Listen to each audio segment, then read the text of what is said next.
So welcome back guys, my name is Amlan and in today's Make Noise Free campaign we go about looking at how we can set wallpaper on iPhone. Now it's pretty simple, you need to simply head towards settings. Inside settings you scroll down until you see wallpaper.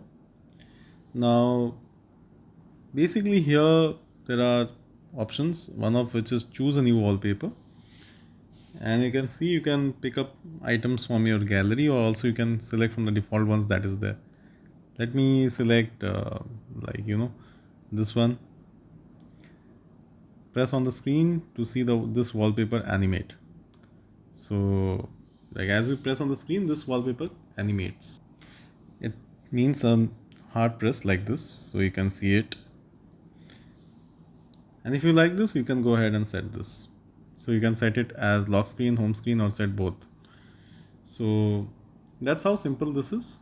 Now if I go back, you will see that my wallpaper has been set and everything else works absolutely fine. So guys, this is how you set wallpaper on an iPhone. I hope today's tutorial you learned something. If you did, kindly consider subscribing and please do share this with your friends on social media and let us know in the comment section how you find this tutorial.